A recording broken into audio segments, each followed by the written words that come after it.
Well, thank you all for coming out. It's really encouraging to see a good crowd of people for a workshop like this. PrairiErth Farm is located near Lincoln, between Lincoln and Bloomington, along I-55.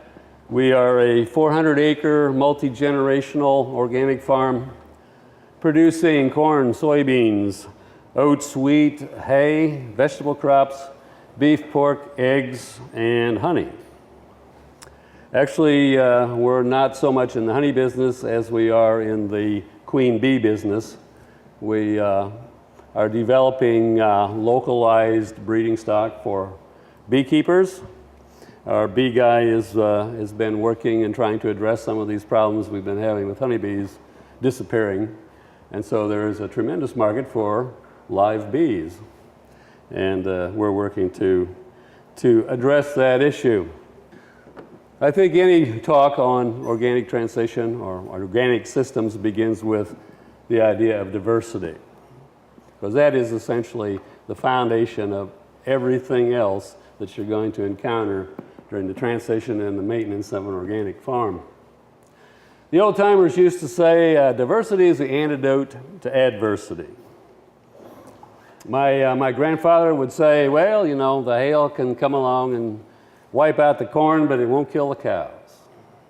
And if it knocks down the corn, well, if you got cows, you can turn them in there, they can eat that crop, and, well, essentially it changes from a grain crop to a forage crop, but it's not lost. It's not a failure. And I remember back when corn didn't stand quite as well as it does today, that if you had a windstorm in October and blew the corn down, we'd go in there with a corn picker and we'd pick whatever we could, and then you'd turn the hogs in, they cleaned it up, and there was no loss. Diversity made it possible to maximize the use of whatever it is that you've got. Any kind of conversation on developing organic systems has to look at issues like, how are we going to reduce our input costs with this diversity? Things like raising your own fertilizer, for example. We reduce our crop inputs by cover crops, following cover crops with livestock. We're maximizing the use of the cover crop and the livestock so that it makes the whole system work. Keeping every acre busy all year round. You know, what would you think if the CEO of a company came on the TV tomorrow and said, you know what, we're going to run the plant 6 months this year, and then we're just going to shut it down and let it sit idle for the rest of the year? Now you think that doesn't sound like a very good business plan. But if you drive around the countryside, what do you see? You see farms where the most expensive asset, the land, is producing something 6 months out of the year, and then it's sitting there for another 6 months doing nothing. Maybe eroding a bit, but not in production. Now, how can you run a business like that? When you put a cover crop down, the land is busy. The organisms in the soil are working. They're developing fertility. They're holding on to the nutrients. They're in production. When you put livestock on that land, when you double crop those acres with livestock, not only are they better utilizing the cover crops and the crop residue, that stuff we call crop waste, the cows could take that waste, they can turn it into a high-quality fertilizer and a high-quality human food, and they'll spread the fertilizer for free, and it doesn't cost you any more per acre of land if you're using it all year as it does if you're using it half the year. Rent's the same, the taxes are the same. Use every acre on the farm all year round. Diversity is the key to making that idea work and making the farm work if you're going to make a living with the production. And what you see here is a wheat field that we're cutting. This is about maybe the 10th of July, something like that, early July. And we have frost seeded a crop of red clover into that. So as the crop is coming off here, you've got a nice stand of red clover that hopefully you had tall enough wheat that it didn't overtake the wheat. But in this case, we're taking this cover crop or this wheat crop off. You know, one of the problems with wheat here, especially in Illinois, where it's maybe not the ideal growing conditions, we don't plant much wheat for one reason, that it just doesn't typically pay on a scale of corn and soybeans.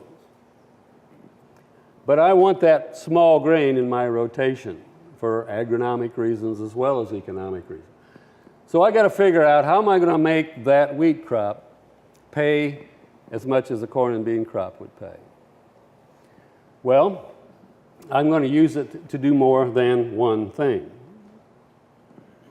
This is 2 weeks later, after the combine picture, and we've now double cropped that wheat field with belted Galloways.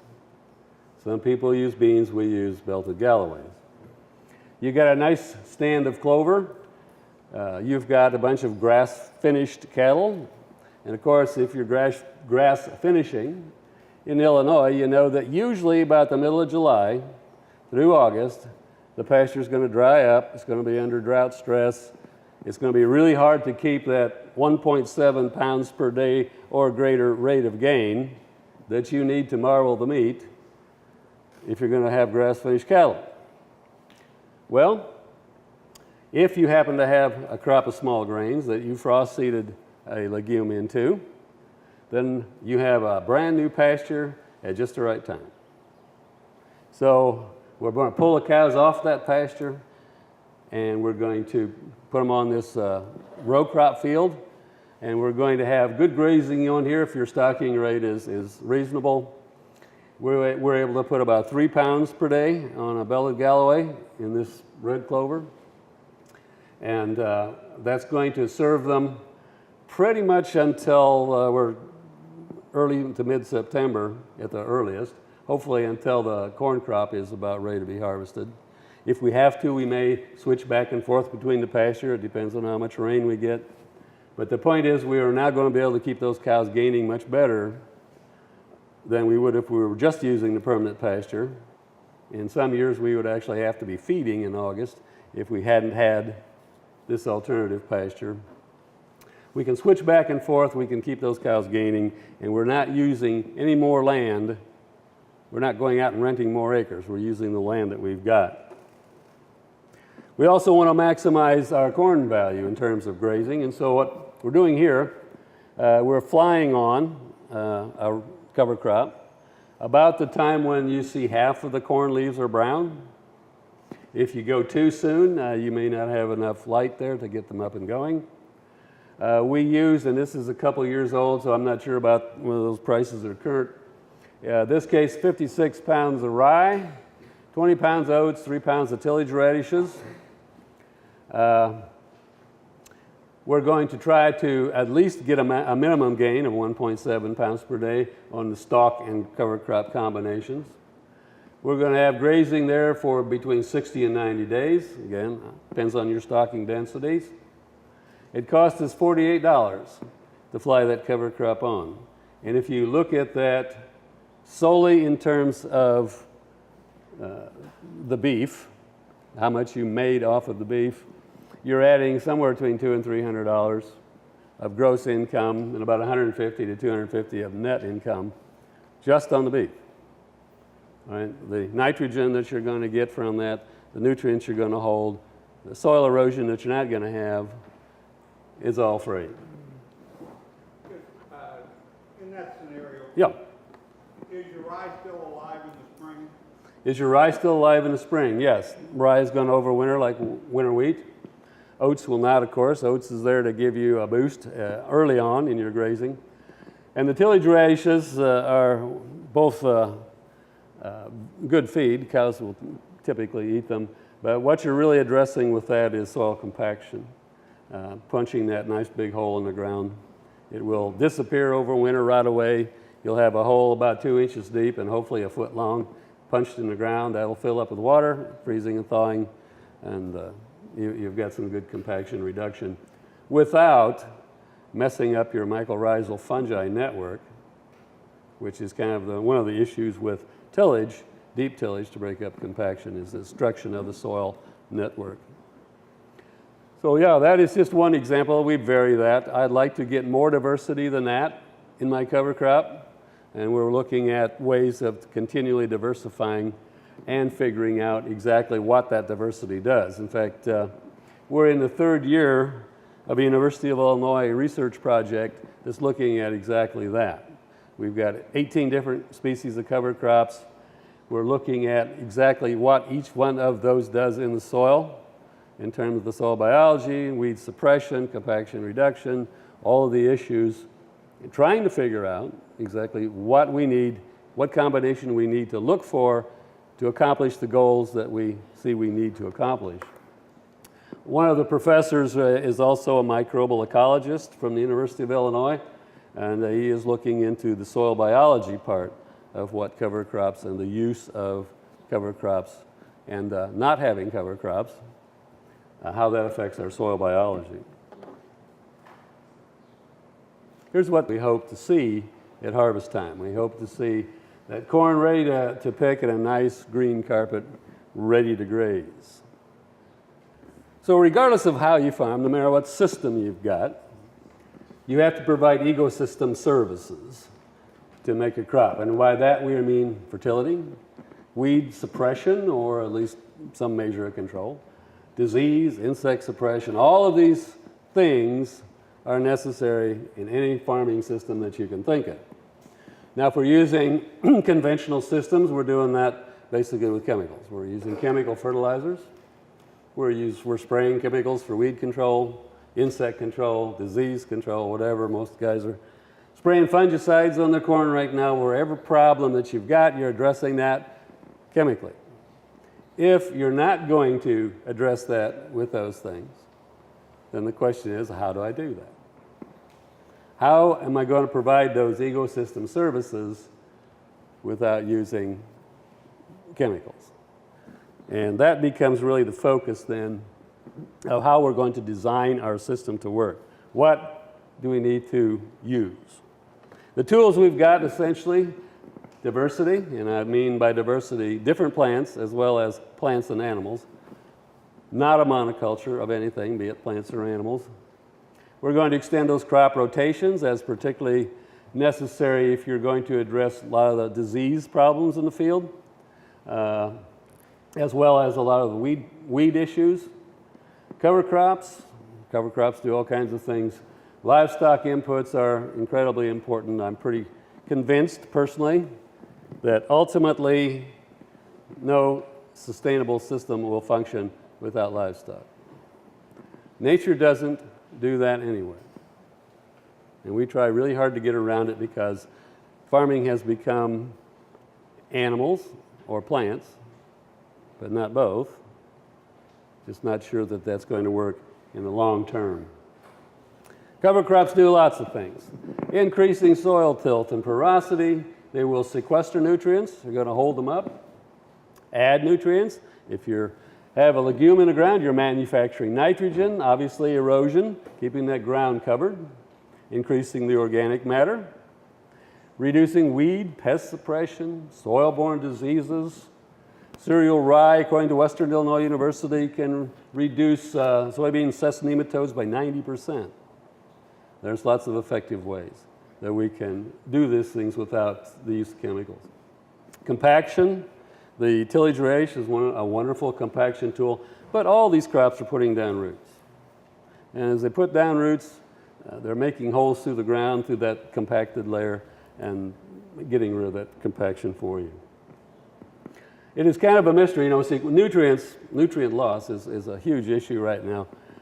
We have the Illinois nutrient loss reduction strategy, which nobody seems excited about, and people fight tooth and nail against any government initiative to prevent nutrient loss. And I really have a hard time figuring out why it is that anybody would fight efforts to make more money for you. If you look at a tile line and you see water running out of that tile line, you should see dollar bills running out of that tile line because there's a lot of nutrients in that water, and that's all stuff you paid for. Whether you applied those chemically or whether you've done it this way, nutrients cost money. And if they're going out the tile line, that's just a direct loss. So why it is that anyone opposes efforts to help stop that, I don't really fully understand. But the point is, if it's whether or not you care about the Gulf of Mexico, most everybody cares about the bottom line, and that's a very significant loss in the bottom line. So we're going to try to leverage these things, the cover crops, the livestock, all of these, the diversity, everything, both in terms of soil health and profitability. And on the farm, obviously, we have to stay profitable or we just cease to exist. And there should not be a conflict between the kind of diversity that makes the soil healthy and the kind of diversity that makes it economically possible for you to stay on the farm. Creating the right mix. What you see on the left here is tilling in this particular case, alfalfa. It could be any other legume. There's a couple of objectives, what we're trying to accomplish. First of all, we want to chop that up. I don't want to bury the whole stalk intact. I want to chop up into small pieces so that the soil biology can act immediately on this green material. And secondly, I want to bury it very, very shallow. I'm talking less than 4 inches, maybe 3 inches, if I can do it. And that is about 3.5 inches, and if you could see the slide, you'd see it's producing a pretty darn good seed bed. Several things are going to happen right away. First of all, the ground's going to get really hot. Now, I've just buried a tremendous amount of organic matter in a very shallow layer of soil. You know what happens if you pick corn at 30%, leave it sit on a truck at night? What's going to happen the next morning? Stick your hand in that thing and boy, is that hot. Well, that ground is going to get just hot the same way. And for about 3 days, it's going to be too hot that probably you won't want to put your hand in it and keep it there. It's about like you would get with a load of wet corn if it's sitting there. It's about the same thing. All that heat shows you that the soil biology is working. It is creating enough heat to suppress a lot of weed seeds that are in that top layer. If you get a hard beating rain on that white soil, all that organic matter is going to keep it from crusting over and getting hard. There's a whole bunch of different things that we're trying to do. And about 3 days later, it'll be nice and warm for a corn crop to be planted in it. And sometimes with tight white soils like that, they're slow warming up in the spring, and we really worry about an untreated seed germinating and taking off. Well, if you can get in there about 3 days after that, I guarantee you that soil is going to be nice and warm. I don't care what the air temperature is, and you should have a good start. However, what we're doing here essentially is we're spreading fertilizer. Almost all of that material is going to mineralize and be consumed by the coming corn crop. Very little of that is going to be long-term humic soil building material. A little, but most of that is going to be consumed by the next crop. That's spreading fertilizer, basically. But I want to build soil too. I want to put long-term humic material in the ground that's going to increase my soil biology.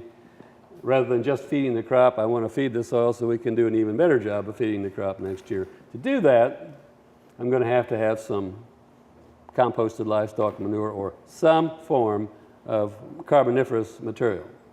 Now, a little bit of that is going to mineralize too, but most of that material on the right is going to remain in the soil long term and help with increasing the soil organic carbon levels, increasing the biological activity, making it possible to have a better balanced biological activity in the soil. So I need both of those things. If I subtract one or the other out of the equation, I'm not going to get the whole job. So what I'm looking at here in a nutrient management plan, of course, essentially is just a formal or informal plan to manage and evaluate the soil of the health, looking at the amount, the form, how we place, retain, and time the application of nutrients. So what we're doing here in the photograph is we're just doing a little bit of a check to see how much of this composted livestock manure that we're putting on the land, because you really don't have any idea how much manure you spread. It makes it a little bit hard to understand what it is you're doing.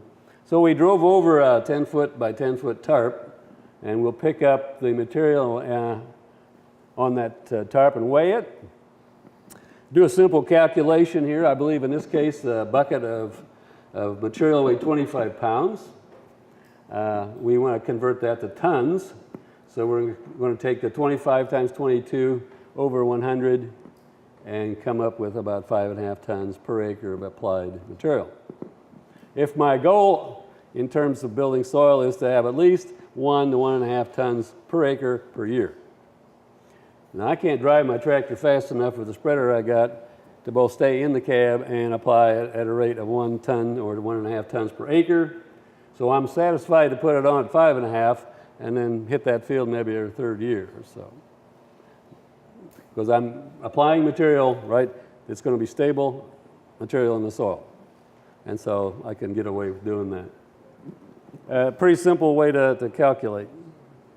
And what really is happening here, and when you begin to really study soil for soil biology, I had a long talk with our microbial ecologist on soil biology and asked him what, to give me the dirty in a nutshell, what exactly do we know about that? And his answer was not much.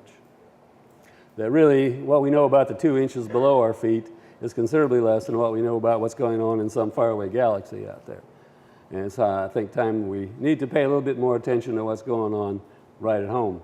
In natural cycles of fertility, these relationships between the plants and the fungi and other organisms in the soil are used to transport nutrients from the soil to the plants, and the plants then return by adding carbon to the soil. They sort of pay for that with transportation of carbon in the soil, which is how we build organic matter. When you fertilize, when you apply nutrients with water-soluble materials, essentially what you're doing is you're bypassing the soil biology. You're moving right past it. And essentially the soil systems, like anything else that you don't use, you eventually lose. They eventually, slowly over time, simply degrade because they're not being used.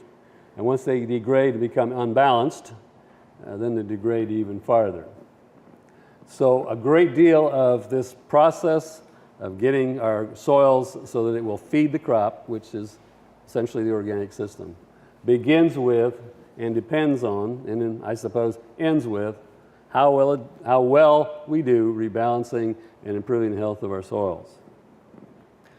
We do a number of tests to try to determine this, ranging from the classic soil test to tissue tests. We want to find out, chemically speaking, what's in the soil and is it getting in the crop. We can have plenty of something, but if there's imbalances, it may not be in the crop. But that's still only part of the picture. The other part of the picture is how balanced and how healthy is that soil biology. These kinds of tests, while they're fairly rudimentary, will give us an idea of what's there in terms of what's supposed to be there in the soil, the bacteriological to fungal balances, how many organisms, in what proportion are they, what do we need to do if and typically on row crop land you'll be heavy on bacterial and light on fungal activity. So what do we need to do to rebalance the soil biology and give it a chance to work? You may get the impression from the USDA organic standards that transitioning takes 36 months.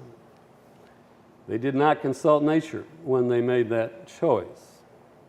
You may get a certificate from the USDA in 36 months.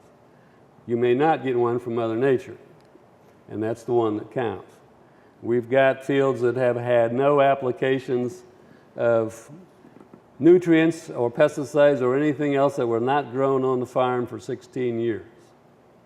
And we are still a long way from being where we need to be.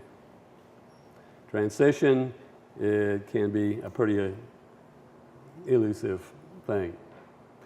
If you wanted to, if you're working with the USDA, and I know how many of you are in the CSP. Okay, when you look at combining conservation practices, and a lot of times for the CSP you would need to have these things. In many cases there is some, NRCS offers some cost sharing for these things. But if you want to pick 3 things to focus on, it would be cover crops, nutrient management, and drainage water management. In my opinion, and I'm sure not everyone will necessarily agree with this, but in my opinion, those are the big three that you get the most bang for your buck with.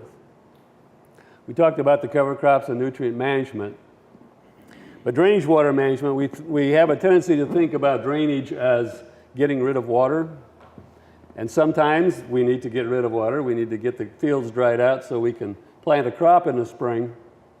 But come August, we'd all quite often like to get some of that back, right? If you can add, most drainage projects are tens of thousands or hundreds of thousands of dollars. Well, that's a $700 valve. It goes on the end of the tile and you can shut it off. And I know when it comes to preventing nutrient loss, we see a lot of ideas out there. Some people are talking wetlands and tile filters, and I have nothing at all against wetlands and tile filters. My problem is I really don't want to trap my nutrients in a swamp or a tile filter. I want to keep my nutrients spread evenly throughout the land so that I can get them back next year for the crop, and that is cover crops. Being able to control the tile drainage so you can hold the water and the nutrients in the water when the field's dry enough to plant is just another way of holding on to not only the nutrients but water, which is probably the single most important input that you're going to have, and then one that you have the hardest time controlling. So drainage water management, nutrient management, and cover crops are probably your big three. Best way to get up to speed on this is go to as many different field days, like this one, as you can. Talking to people who are doing this, finding out what works, what doesn't work, especially if you can go to places where it's a very similar landscape and very similar soil type. Those are where you learn the most. Field days, and this happens to be one where we're highlighting the University of Illinois plot. Give you a chance to talk to the university people about what they're learning from all this, other farmers who are doing things, and is a good and mostly free educational tool. Value adding and marketing, 1585. If you were to Google, where is the profit in the food system, what you would find is that more or less 15% of the profit in the food system goes to those who produce raw materials.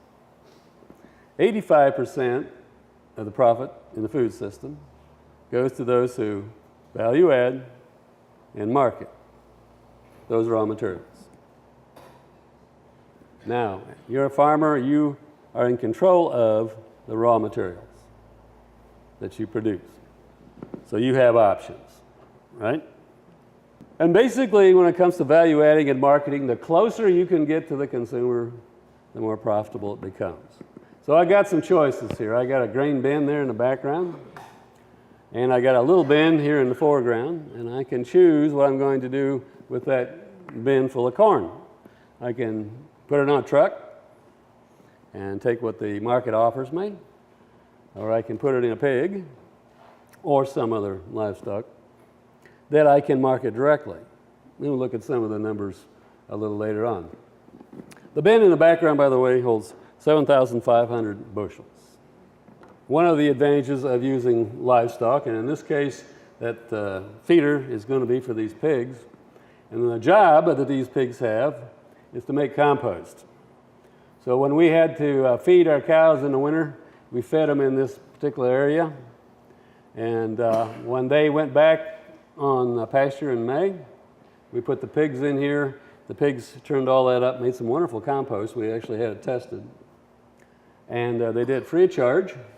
And of course, they created a wonderfully profitable little byproduct for doing so. So if you're going to have livestock, give them a job. Make them do something. So kind of here's the choices. Now when it comes to raising hogs, if we decide to put that corn in a pig, and these prices were, a week or so old, so I don't know, maybe they're different today, but if you're raising this conventional pig in a conventional market, right at the moment, I think it was somewhere around 80 cents was the hog market. and we're using $80 as a feed cost. So that gives you about $144 a head after feed costs. And we're not talking about the cost of your building or the cost of the pig or anything. We're just looking at this for simplicity's sake, or feed costs. We had $144 for that pig. Now let's suppose for a moment that you want to value add, but you still don't want to market. Yeah, don't feel comfortable with that. You can contract with Organic Valley at $1.90 a pound carcass weight. They like about 280-pound pigs, so we'll say all of these pigs are 280 pounds.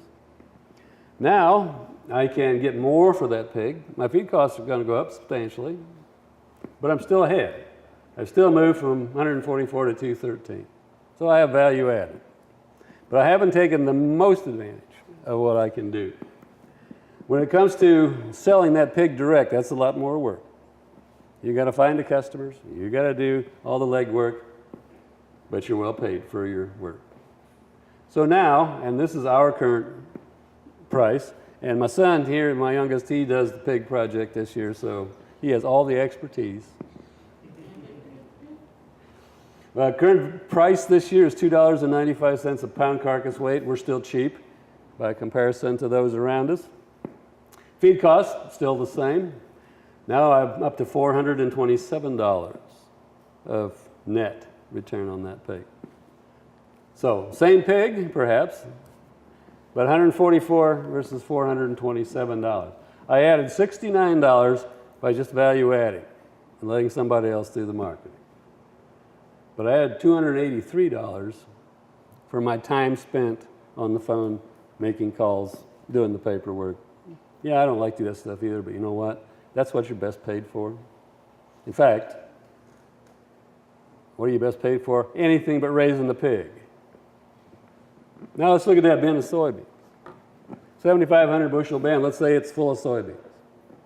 And they're conventional beans, and I'm selling them into the commodities market, hopefully for $10. I don't know what today's is, but that makes it a $75,000 bin of beans. By simply transitioning to organic, I'm adding substantial value. I'm bumping that up from $75,000 to $142,000 just by organic, and still selling into a commodities market. I'm still not going to do any marketing. I'm just going to value add. If I want to do some marketing, I can bump that up substantially more. If that's corn, well, $25,000 versus $60,000 in just value adding alone. When it comes to marketing, the sky is the limit. If I had 7,500 bushel of soybeans and I wanted to sprout them, that would be a really lot of work. And market those sprouts, that would be a really, really lot of work. But it'd make that bin of soybeans worth $1.3 million.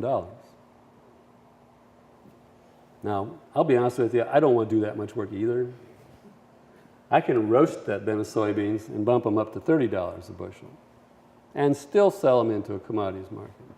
Or I can bag them, I can sell them, I can go out and look for feed mills or people who are raising hogs and do that. There's all kind of options I have, all of which pay way more than playing games with the Chicago Board of Trade. Because quite frankly, whenever you play with those guys, you will lose. I promise you, I've lost many years. I got more losing experience with the Chicago Board of Trade than I care to admit. And I just decided I didn't want to play anymore. One of the key elements in getting transition to be more successful, more widely done, is developing a premium for that price, because that's your crunch time. And Clarkson Grain had always been working on a formalized transition, what do they call it, a certificate. You can get, I guess a food company is looking for somewhere on the way to organic, but not all the way there. Can go with a non-GMO product. And what is it, the premium on non-GMO beans is about $1.60. Does that sound about right? Down, by the way, from $2.25 a couple years ago. We are now importing, 1 million bushels of corn a month from Eastern Europe into corn country for $7 while we're trying to sell what we got for $3.50. If you think there isn't an opportunity in organic, you haven't been paying attention. a lot of opportunity. On your hog example, what did your feed cost go up from 80 to 175? Because we're using certified organic feed. Okay. Right. Now, I'll be honest with you, 2 years ago, I sold corn for $14 a bushel. Did I have a motivation to put that in a pig? No. There are some times when it's just really too good to pass up. But the one thing you can be sure of, that ain't going to last long. We struggle with that. We've got laying hens. And it's the same way with the laying hens. At $14 a bushel for corn and 30 for beans, it really didn't make any sense to raise eggs either. But then the question kind of became, if I give up those chickens, I'm going to lose my market, right? And I worked for a long time to develop that. So what's more expensive, to lose money or to lose market share? Well, in this case, we decided losing market share would cost more in the end than getting a little less than we could and doing a little extra work for the corn. Well, today, organic corn prices are half of what they were a couple years ago. And now it makes good sense to feed that to a pig or to a chicken, and we still have our markets. So it costs money to establish a market. You need to take care of it when you get it. I don't know if you can see this one or not either, but what you've got there is a very brown pasture with cows wandering around there, and this is late June of 2012. Now, no matter whether you raise cows or not, you know the grass ain't supposed to look like that in late June. And we were already heading for a drought. It did not rain until, what, this is November? Until it was too late. Harvest. Don't see it in the picture, but not too far away is a cornfield, and it ain't looking too good either. In fact, by 1st August, we knew there was not going to be any corn in that cornfield. We had a nice green stalk, no ear. Now, if you're a corn farmer, that's a catastrophe, right? If you're a grass-fed cattle producer, that's a bonanza. That's a whole lot of good green stuff, and there ain't no grain out there to worry about. So we began thinking, how are we going to handle this? Now, with the cows, I guess, choice 1, sell the cows. Choice 2, buy feed, $600 a ton or whatever it was. It was going to take all the profit out of the picture in a really big hurry. And then, of course, your hay that you would normally have yourself wasn't doing too good either, and it would have been fed up long before winter. Not too many choices there if you're going to think in terms of I raise cattle or I raise corn. If you start thinking of yourself as a diversified farmer, you do have some options. Well, remember that cover crop after the wheat? Well, fortunately, we had some good summer grazing. So that wheat and small grain made it possible to keep those cows through the summer without having to feed them expensive hay. Diversity and as a way to react to adversity. Now there's still that cornfield, right? Well, this is what I wanted to do. There were 2 problems, and this is early August. One is nitrate toxicity, and the other one is federal crop insurance. What was the second method? Federal crop insurance, right? Well, the first thing I did was we cut some samples. We cut some 6-inch chunks out of the stalk of the corn above the root, set them off to the lab. And then I called the crop insurance guy and told him what I wanted to do, and there was a very long silence. And finally he said, I have absolutely no idea what federal crop is going to do about this. Well, in a couple of weeks, I think it took, we got the soil or the nitrate test back, and we came in within limits for what we wanted to do with that. I had a neighbor who was conventional, had applied a lot of synthetic nitrogen to his corn. His corn nitrates were high. He was wanting to ensile it. And he ended up having to cut it about 3 feet high in order to get above within the nitrate limits.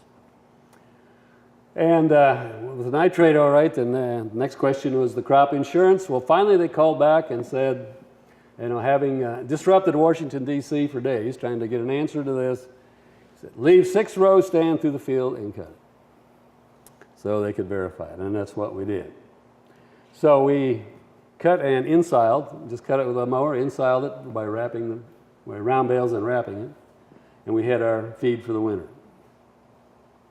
So basically, the cows made it, the cover crops made it possible to keep the cows. The cows made it possible to utilize what would have otherwise been a crop failure. Diversity, economic survival. Did you have aflatoxin in 12? Since 3/4 of every farmer I talked to, no matter who, what state it was, had aflatoxin. We did have some aflatoxin, but fortunately there was no ear. And so that was, well, there was a cob about that long. This happens to be in a sandy bottom field, right? And the corn that was more on the upland did produce, but the corn that was on a sandy bottom in 2012 just flat didn't produce anything at all. I mean, it burned out bad. We were happy to have a green stalk. So it depends a lot here again on your circumstances and on the soil that you're on. But you might know in 2012 the sandy bottom field was not gonna do too well. Questions on this whole thing here? If you want to talk more, if you want to come visit the farm, we're having a field day September 6th to look at some of these things, and you are all invited to come out. What are your labor costs associated with the livestock? What are the labor costs?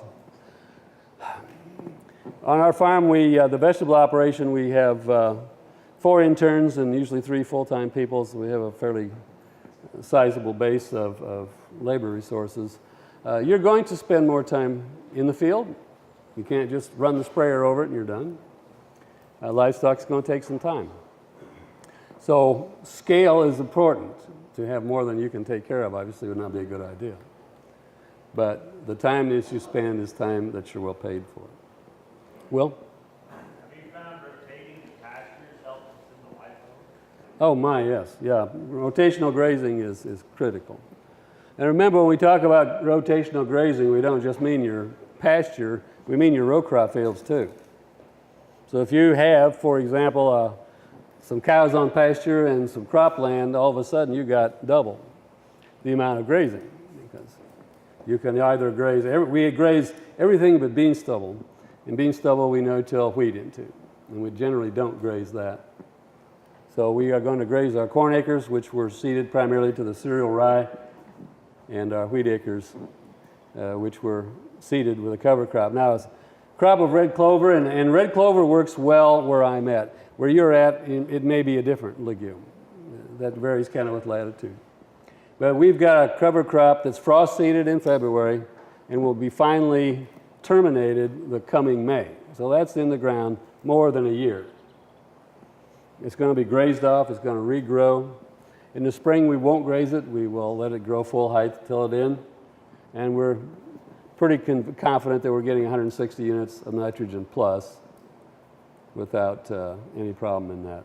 The longer you're in organic production, the better your soil biology, the better the crop's going to be. A question, you were showing the 7,500 bushel grain bin and the difference in the net or the gross on it. Acre-wise, to fill that 7,500 bushel grain bin, what is it the same acres to fill it? Does it take you more acres to fill that 75 acres? Or 7,500 bushel? It kind of depends on where you are with. Currently, because we do maintain check fields, so that we are able to make comparisons between conventionally, the same hybrids, but conventionally treated fields versus organically treated fields. And presently, soybean organic yields are 105% of conventional, and corn is 85% of conventional. That number is coming up a little every year, but that is where we are at present. Say that the livestock, say for a beginner, or whatever, looking into organic production, you think the livestock is critical for the success? Or would you say there's ways around that? I think both for agronomic and economic reasons, yes. And livestock doesn't have to be cows. In our vegetable operation, we run about 20 acres of vegetable crops. And there we use poultry primarily because they work better with that particular There you're planting something about 7 times a year, sometimes more. And so you've got a completely different rotation. You have completely different needs than you do in a grain production. And so there, poultry works better as a livestock crop. Poultry is how you rotate in and out of a hoop house. It's kind of tough because you're in a building, essentially. How do you rotate? Well, you have to have a high-value crop because that's high-value, high-expensive space. And so you rotate out of tomatoes or whatever it is you're growing in there by using broilers, for example. And you still have a high-value crop, and you're still breaking up those pest and disease cycles inside. Now, out on the row crop fields, it just makes more sense to use livestock, to use cattle. Now, that doesn't mean you have to. It depends on your circumstance. There's a guy named Gabe Brown out west. Is he in Dakotas? He was kind of the point guy for diversity in cover crops. He's able to mix more things together than anybody I've ever seen. And that can be challenging. You know, some things work better when you broadcast them from an airplane. Some things like peas, for example, don't work very well that way. They want to be planted in the ground. So you have to consider what the agronomic characteristics of these things are. Do they work well together? And are they accomplishing what you want to accomplish? Well, that presumes that you know what you want to accomplish in the first place. So it's not a simple matter, but in generally, more diversity you have, the better off you are with cover crops, just like everything else. Sir? Back on the water hemp, in the inroads where you had the rye, you didn't have any pressure. Is that no-till soybeans in the rye, or is that? Yes, the rye actually was no-tilled into corn, or it was flown over into corn, and we came back, as we wanted to add this bit on the plot, we came back then and drilled that in after harvest. But in the spring, it looked the same as the flown on. There wasn't any discernible difference. We let it get a little taller than we wanted to, as we couldn't get in to get it terminated when we wanted to. We ended up mowing it down and then lightly tilling this field and planting corn in it. I'm not sure when exactly you begin to see the water hemp show up, but when the crop gets up maybe 6-8 inches, as the field warms up, you begin to see it. And it was immediately apparent there was going to be a difference. So there's going to be a difference in where that water hemp was able to come up and where it wasn't. And in that check field, it all got sprayed, where the water hemp was and where it wasn't. But there was none there to begin with. And anywhere they treated that crop, it did not kill the water hemp. It's the soil biology. I mean, it's really a matter of getting that right balance, bacterial, fungal, getting all those organisms up to speed in terms of population and balance. And I think, honestly, if I had known 15 years ago what I know now, I would probably be way ahead of where I am now. But we're all fumbling around to a great extent in this, trying to figure out what it is we need to do. So I'm hoping that, you know, in the future, it won't be as bad as that. But we started out just not paying attention to that balance in the soil. Didn't know what you know now. Exactly. And by the time, you know, some years have gone by, you finally figured out what you need to do, you'd lost time. And there's a lot of things they need to do. You know, we have this issue of heavy metals as a reason why we're not able to use municipal waste. Heavy metals and pharmaceuticals. Can't get it out. What's the most effective way to get these contaminants out? Well, a plant will take them up. Well, I'm not sure our customers want that in their broccoli. So maybe that's a problem. And you say, well, use it for biomass. Well, what are you going to do with the biomass? You could burn it. What are you going to do with the ash?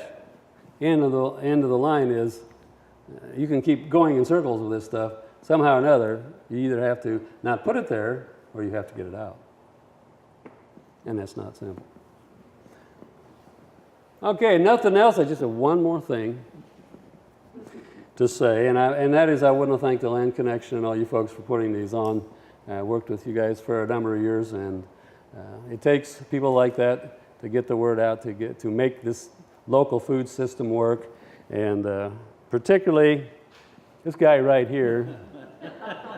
That's the most unflattering picture I could find of you. I'm sorry, Joe. But I do want to say thank you, Jeff. It's been a pleasure working with you over the years. Your contribution has been significant in this area, and I wish you all the luck in your new endeavor.